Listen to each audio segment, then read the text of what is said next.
Has this ever happened to you? I'm perturbed. If so, then I've got a fantastic deal for you.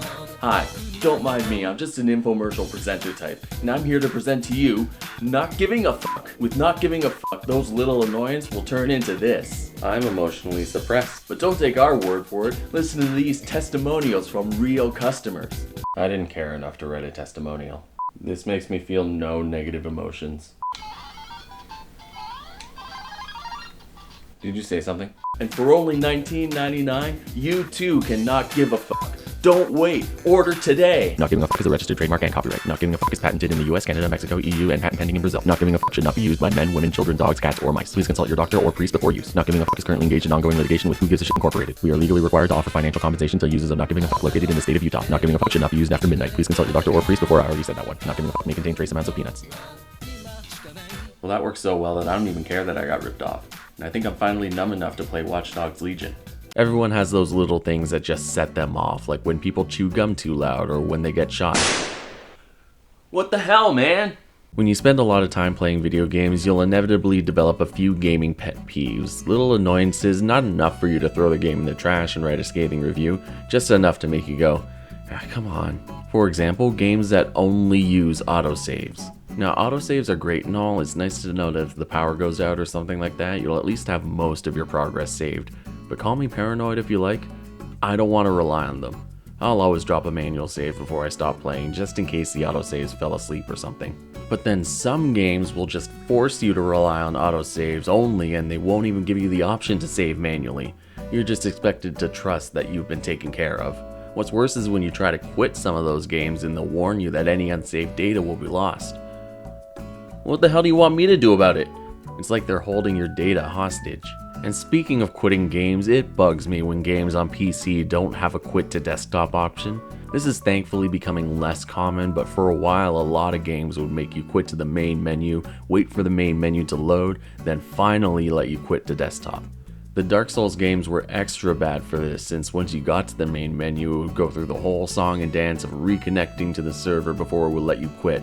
And if you gave up and Alt F4'd your way out of there, it would yell at you the next time you booted it up. At least Elden Ring added in a quit to desktop option post-launch, but all the other Souls games on PC still make you trudge your way back to the main menu. Moving on, next on the peeve block is games with non-standard controls. There's only so many buttons on a controller, but for the most part, each genre has figured out the best way to use them for what they need to do. For example, back on the PS2, pretty much every 3D third-person game mapped jumping to the X button. The X button is the jump button. The button for jumping is the X button. If you need to jump, press the X button. Unless you're playing Kingdom Hearts where it's circle. Supposedly this is done because of how combat works in Kingdom Hearts. You use this little menu in the corner to select your actions like attacking, magic, items, etc. And since X is usually the confirm button in menus, they had to map jump to something else. Ironically, in Japan, circle is usually the confirm button, so the Japanese version of Kingdom Hearts gets a much more standard control set. Anytime I play Kingdom Hearts and get used to hitting circle to jump, then go back to another game, it always trips me up. All that said, at least Square had some kind of excuse for shaking up the formula. I feel like a lot of games deviate from the norm just for the sake of being different. Going back to Dark Souls for a second, this is a franchise that spawned an entire new genre, Souls-likes, games that are very obviously drawing heavy inspiration from Dark Souls. And yet so many of them just switch up the controls for no reason. Why? Dark Souls has basically perfected the control scheme for the genre. They invented the genre. Sure, you have to use this weird claw grip to sprint while moving the camera, but the rest is pretty much perfect. There's no need to change it up. Did they think we wouldn't notice they copied Dark Souls if they just didn't map sprint to B? It's like they realized too late that they copied FromSoft's homework and they needed to change it a little bit before they shipped it. I spilled beefaroni on it, that should be good enough. And what's worse, Ubisoft can't even seem to copy their own homework. Every Ubisoft game is basically the same these days. Assassin's Creed, Far Cry, Watch Dogs, they're all just stealth capture missions in an open world. So why are the controls in Star Wars Outlaws so ass backwards? This game borrows pretty much everything it has from other Ubisoft games, like the binoculars from Far Cry, which are usually mapped to up on the D-pad, but in Outlaws you have to hold left and press triangle, meaning not only do you have to take both your thumbs off the sticks in order to pull them out, but for me, I keep forgetting which side of the D-pad it is, and since the other side is mapped to whistle loud enough to alert the entire planet of your presence, it runs counter to the stealth game where you need to be stealthy and quiet and stealthy. And my god, why is clicking on the right stick used as the interact button?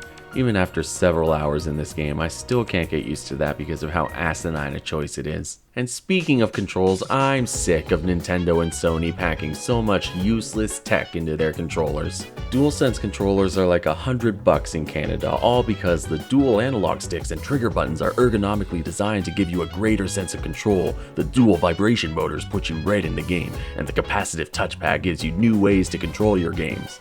If that sounds worth it to you, then you should know that I read that from the DualShock 4 description. Barely any games even use the touchpad or motion controls in any meaningful way, even back on the PS4, so why am I paying $100 for it? But hey, at least you can still use the DualShock 4 on the PS5. Unless you have the audacity to try and play a PS5 game with it. Come on, blind taste testers can't tell the difference between these two, but you're really gonna lock me out because I wanted to save $20? The worst part is, if you download the Remote Play app, connect a DualShock 4 to your phone, and use that to play PS5 games, surprise, surprise, it works perfectly fine!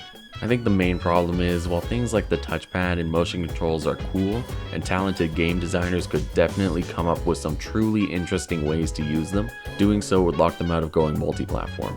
And since even PS5 exclusives are basically guaranteed to get a PC port eventually nowadays, I think developers are holding back a little bit when it comes to utilizing these controllers to their full potential. So what's your excuse? Did you know that the Joy-Cons have an IR sensor in them? Because I don't think Nintendo does.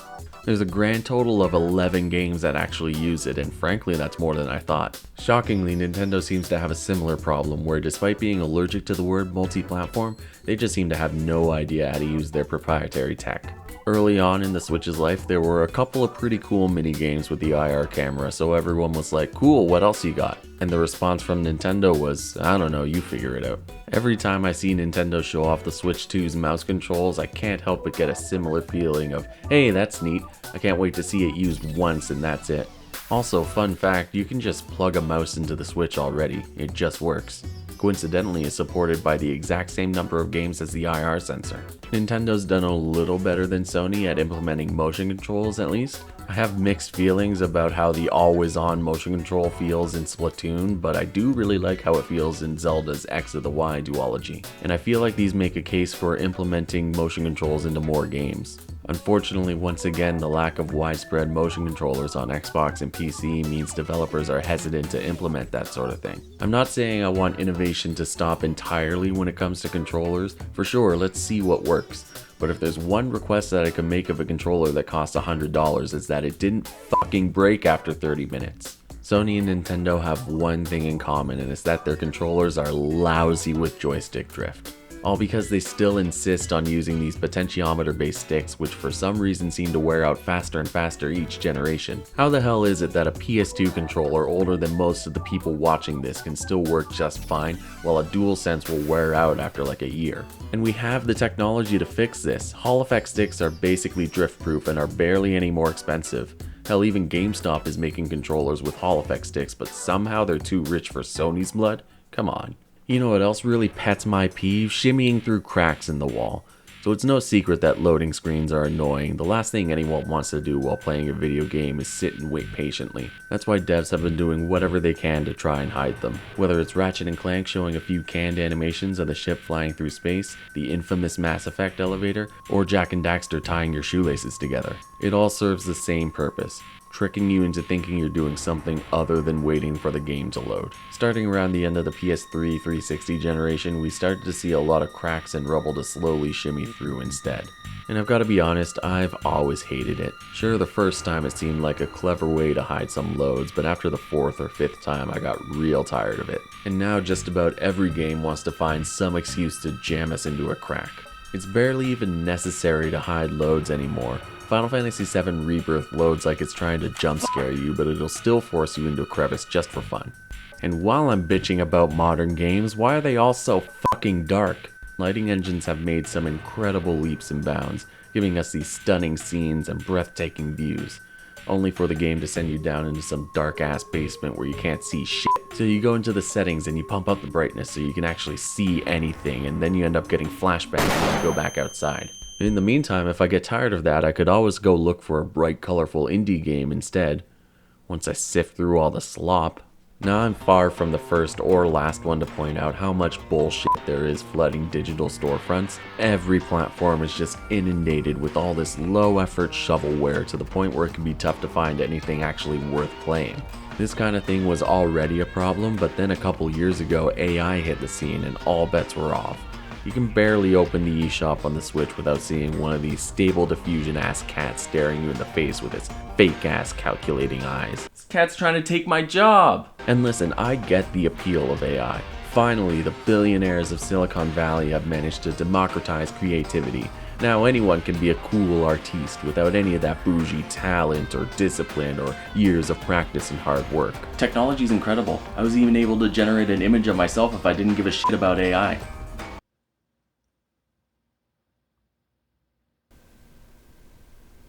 It's very accurate. The thing is, even if you ignore AI's negative effects on the climate, the job market, privacy, its potential for abuse, its actual abuse, its socioeconomic biases, and the slim chance that it becomes self-aware and kills us all before we get a chance to do it first, it's also just not that good. I know most of these games are just asset flip shovelware, but someone still took some time and effort to put it together. I feel like if you're willing to spend that effort on making a game and jumping through the hoops of the console certification process, you could at least hire an artist on Fiverr or something to slap together a better promo image than any of this AI crap. Ultimately, this flood of low effort crap is a consequence of game development becoming much more accessible, so even though it sucks, I can't get too upset about it. I genuinely believe the fact that anyone can download Godot or Unity or whatever and start making a game is a net positive for the industry. So if I have to scroll past Hentai World every time I look at the eShop sales, that's a small price to pay. We've all got to make some sacrifices for the indies. Well, since modern games seem to be a bit of a hellscape, why don't I switch to retro gaming? Let me just hop on over to Electronic Bay and you've gotta be fucking kidding me. It's a tough time to be into video game collecting. Ever since the plague a few years back, prices for a lot of games have absolutely skyrocketed. I guess there's something about a global catastrophe that just makes a guy really want to play Ogre Battle. Some of them were already pretty expensive to begin with. Back in the before times when I wasn't too serious about game collecting, I remember really wanting a copy of Chibi Robo on the GameCube but not wanting to pay $60 for it. Well, now don't I look like a fool? A lot of the time there seems to be no rhyme or reason to retro game prices. You might expect a game to be expensive because it's good, but then you take one look at the average price of a Virtual Boy game and you realize, oh, this shit makes no sense. Often it comes down to supply. If a game's good enough in its heyday to sell well, there are usually enough copies out there that it can go for pretty cheap. Then the more niche games end up getting priced a little bit higher just because of the lower number of copies out there. But then occasionally you see the cult classics, really great games that just didn't sell that well. Either because of bad marketing or because they came out on a console that didn't sell well, or both. Typically these are games that demand the highest prices. So when you think about it, it all seems pretty straightforward, but then there comes an exception or two to throw a wrench into everything. Take Silent Hill 2 for example. Great game, really successful, sold 1 million copies in its first month, came out on the most successful console of all time, has millions of fans worldwide. $200. And don't even get me started on Pokemon. They made enough Pokemon cartridges to pave a highway and still have a few million left over, but there's still like $90. Part of that must be because Game Freak is just terrified of re-releasing them for some reason. They did give us the first 2 generations on the 3DS Virtual Console, but you can't even buy them there anymore. Coincidentally, those ones tend to be on the cheaper end. Then you look at Gen 3 and you have to start thinking about how much you really need to make that mortgage payment. It's not like it would take that much work to put them on the Switch, they're Game Boy games. You could emulate the Game Boy on a pair of shoes.